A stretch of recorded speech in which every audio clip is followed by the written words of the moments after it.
to the channel, everyone. We're back in the Shelby. Hope you guys are having a great rest of your day, start to your day, whatever time it may be. Now, I figured this would be a good time to go ahead and explain why I exactly bought a Shelby GT350. Now, I know going from a 4.6 liter 2 valve to a Shelby GT350 is a it's a massive jump. Cars do not handle the same at all. Cars do not feel the same at all. Oh my God. Don't sound the same at all. It's just a completely different, it's a completely different realm of just machinery.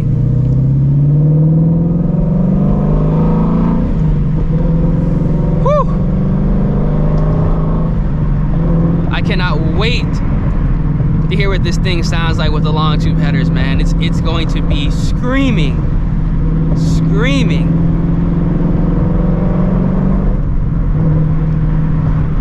God. Whew.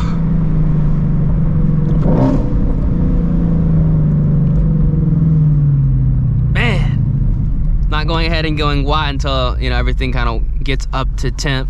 But I'm gonna go ahead and roll my windows up just so you guys can hear me, because there's a little bit of wind out here. My luck, whenever I do record a video, there is some wind. But I want to go ahead and explain why I bought a Shelby GT350 as opposed to maybe, you know, a Gen 3 Coyote, a Gen 2 Coyote, a Gen 1, or honestly, even a C7 Corvette. Because I know a lot of guys that kind of consider the GT350, the Gen 3 Coyote, and the C7 Corvette, not the Z06, because I think that's going to be a completely different league of vehicle, but they like to go ahead and consider like the C7, the Grand Sport, the Gen 3, the Gen 2, and potentially a Boss 302 Gen 1 as kind of that same realm of vehicle. Now, the reason I went ahead and went with the GT350 is because this car quite literally checks off all the boxes, no matter what type of route I would want to take this car.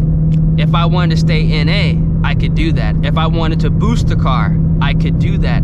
If I wanted to keep the car stock, I could do that, because this car is enjoyable the way it is right now. This car, I'm being 100% honest. Again, I've had JDM cars, I've had older Fords, and then now, quote unquote, a newer Ford.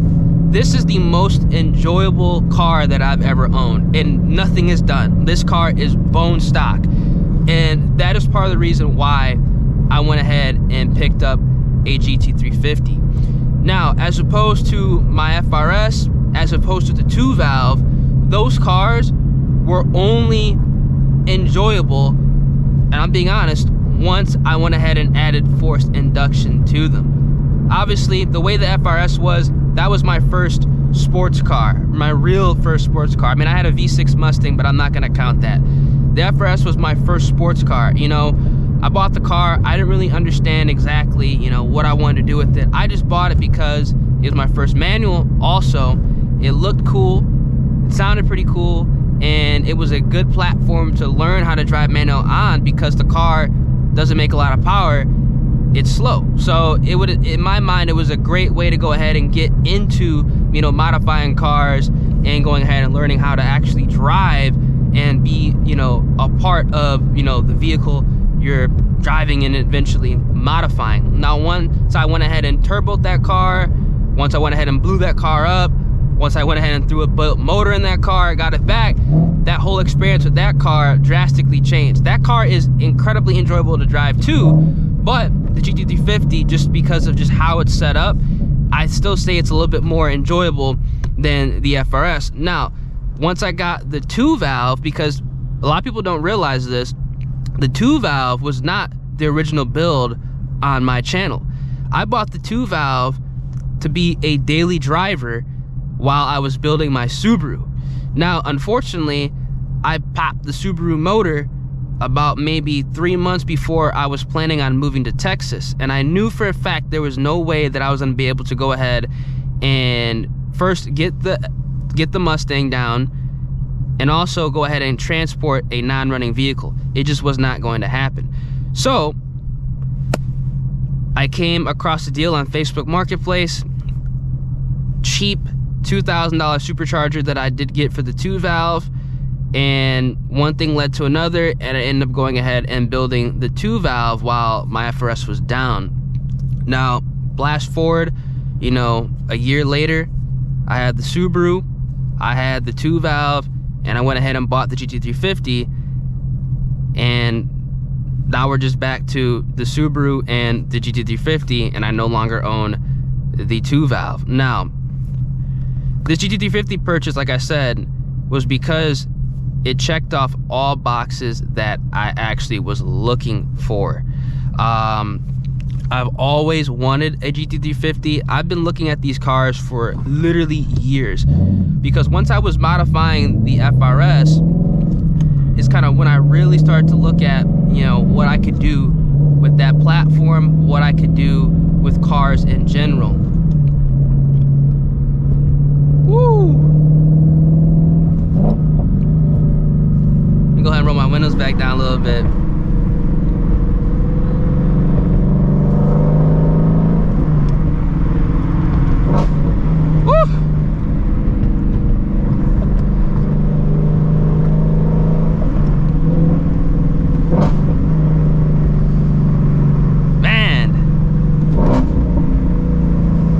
This right here is why I also made this purchase. I mean, you can stock. This thing is bone stock, and it sounds like this.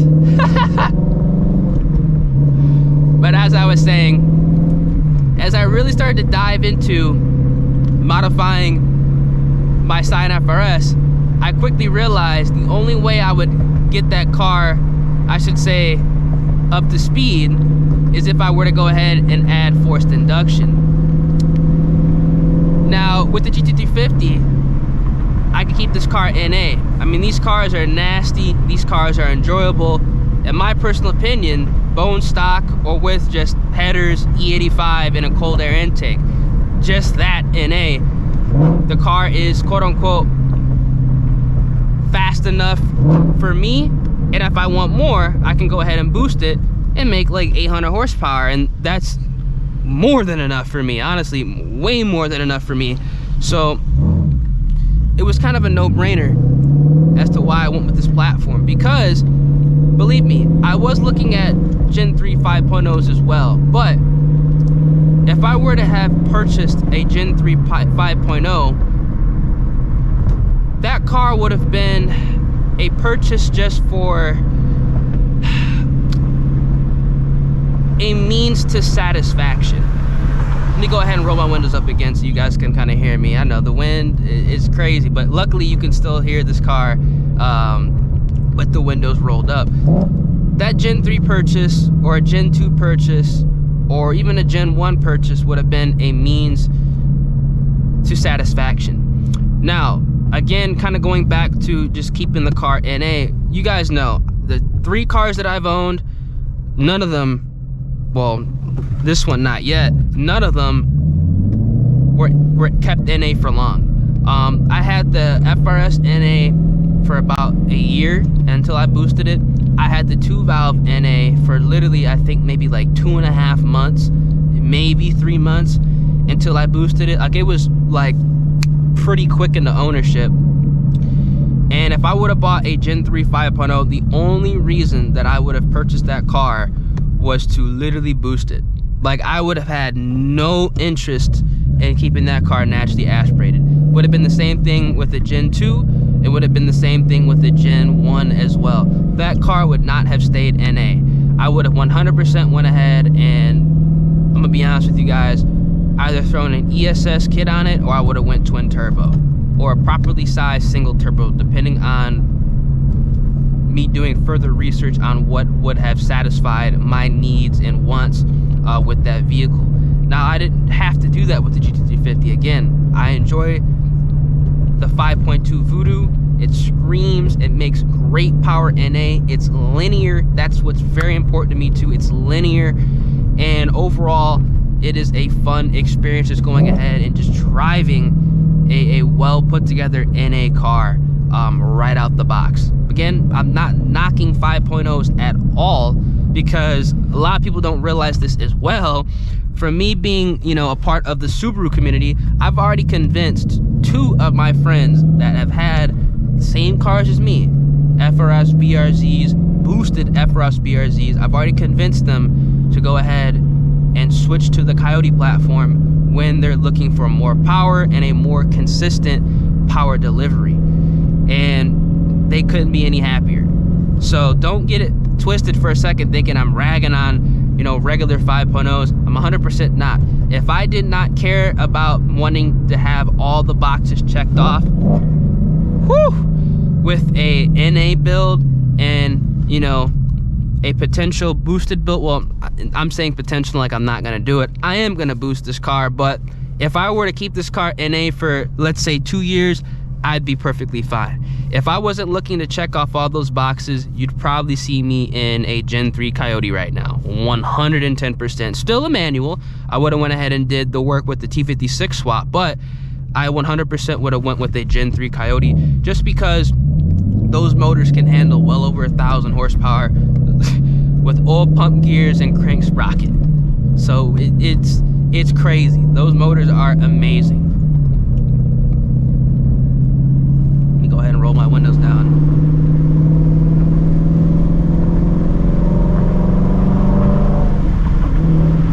Woo!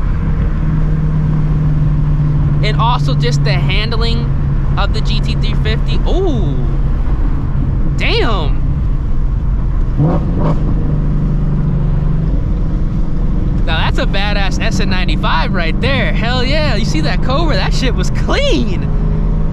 Hell yeah. I like that body style the best, I'm not gonna lie. Man, that thing was cold. Let me get back to what I was saying. But as I was saying, like, the handling of this car, it's just, the whole package is just so nice. This literally feels like my FRS, but with more power and more torque. That's literally what this thing feels like, and that's another reason why I went ahead and picked up a GT350, man, because I kind of like to have, god damn it, I kind of like to have that feel of me being inside of the car, not on top of the car, right? And that's kind of the feel that I had with the 2-valve. I mean, obviously it is an older car, you know, there really isn't, you can't compare the 2-valve to this realistically. Only thing you can compare it is just like your enjoyment factor. But with the GT350, I feel like I'm inside of the car, I'm a part of the car. That's the feeling you get, you know, driving, you know, an FRS BRZ 86. I get that inside of this car. You get that with the Corvette as well, and that's kind of why I was looking for something like that. You can kind of get that feeling with the regular 5.0 if you change the seat, but at the same time, again, the GT350 checked off all the boxes that I was looking for. Oh, we get this nice little turn. I always like to hit this turn, man. I know I'd be driving the same kind of route in a lot of my videos, but it's just a nice, like, it's just a nice route. You can't deny it. Fucking Texas for you right there. I go now. Good luck, everybody else.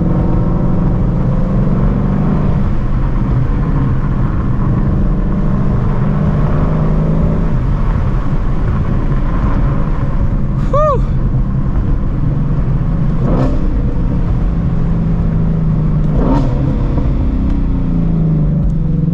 I mean, look, you're planted in the seat. It's just, I kind of threw it in 5th gear, an accident there, but this is a true driver's car, just like my FRS 86. And that was kind of the void I was looking to go ahead and kind of regain after getting back into that car after a year. Because I'm not gonna lie, like, getting into that FRS after a year of not driving it and driving that 2-valve, it kind of messed me up. It really did mess me up. But hey, we're in a Shelby now. Something that I've always wanted to be a part of, a platform that I've always wanted to have, that I knew I'd have eventually. It made it happen.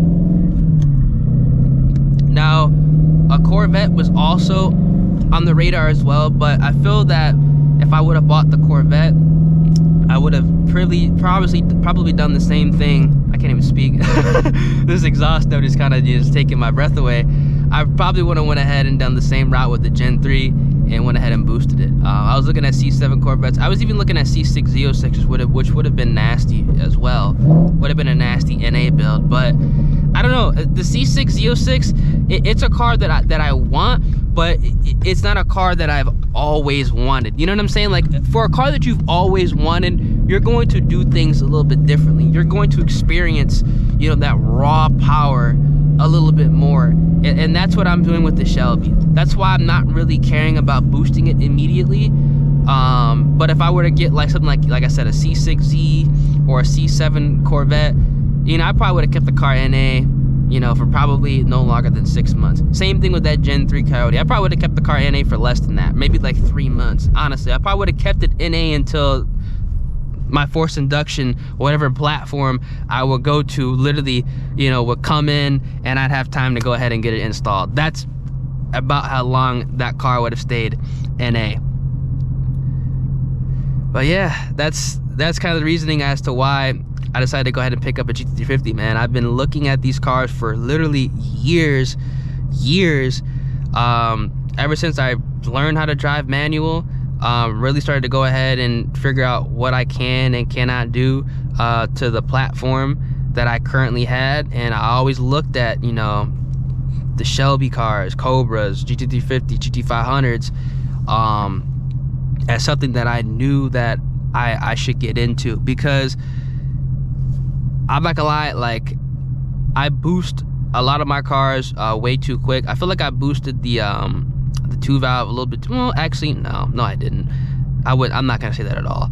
But I feel like I didn't want to go ahead and boost my next vehicle as fast as I did the other ones. I wanted just to enjoy the car for what it was and just get an actual feel and learn how to go ahead and drive the car to its full potential, and then kind of take everything in stages, because I modify my cars pretty quick. I mean, I think you guys can, you know, you guys can agree with that, and I know people can relate to that as well. I modify my cars like pretty quick, so this is something that I wanted to go ahead and kind of change with the Shelby, and so far I'm more than satisfied. Do not regret it one bit. I think you guys could definitely tell. I mean, this car has been stocked for like almost 3 weeks now. I think this is the longest I've kept a car stocked. I mean, granted, I'm waiting for parts to come in, but again, I haven't went ahead and cut off the mufflers. I haven't went ahead and cut off the resonator, or, oh man, those C8s are clean too. I went ahead and done a cat delete. I haven't even gotten just a regular tune done to the car. I've done nothing.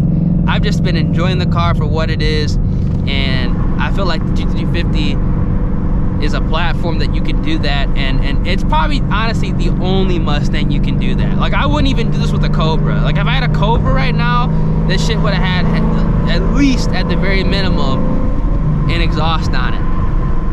But I think every GT350 owner can agree the GT350 is a car that you can literally leave bone stock, not doing anything besides maybe change the tires, and it's enjoyable as hell. And that's why I went ahead and made this purchase.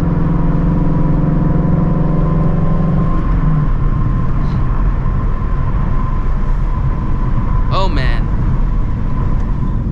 And also I feel like I'm pretty much a well-rounded like car guy. I mean, I have JDM, I have muscle, and I know a lot of like older school muscle guys, like, they can't fathom somebody having a JDM car. They can't fathom somebody getting into a newer car. I mean, I've noticed that a lot recently.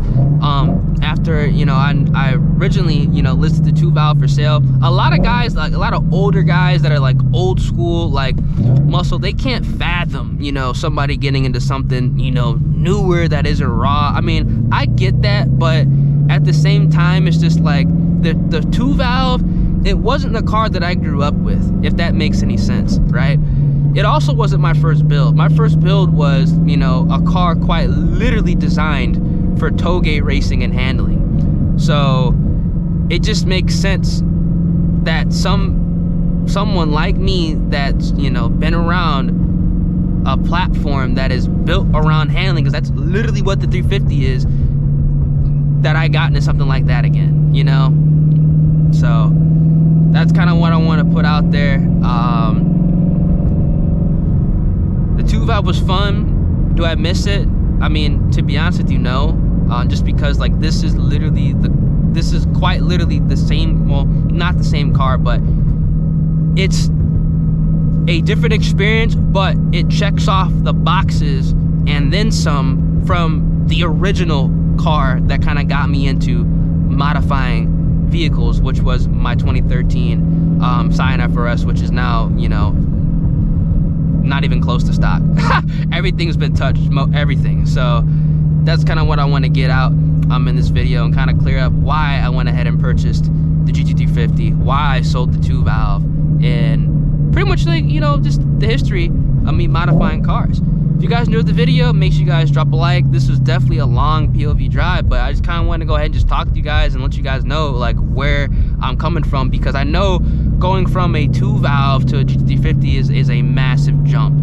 It's not as massive as, let's say, going from a 2-valve to a C7 Z06. That would have been colossal, and I 100% would have understood, you know, the what the fuck factor. But at the same time,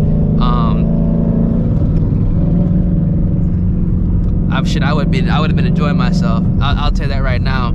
That's like that's a car that I definitely could see myself in the near future in, for sure, but not now. Same thing with the Cobra. Like, the Cobra's a car that I could see myself in the near future.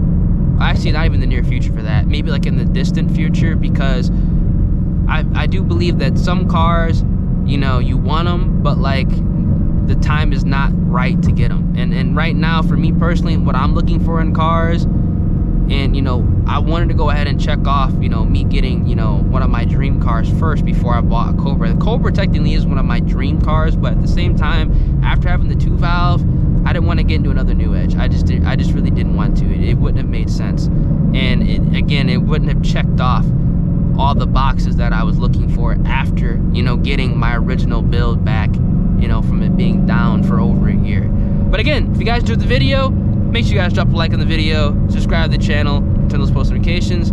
This is why I went ahead and make this purchase, man. If you guys are in the same route, if you guys are, you know, looking to, you know, upgrade or check off all the boxes that, you know, I wanted to go ahead and check off, a GT350 will 100% satisfy you, 100%. And if you want to go crazy, get the R. But yeah, catch you guys in the next one. Deuces.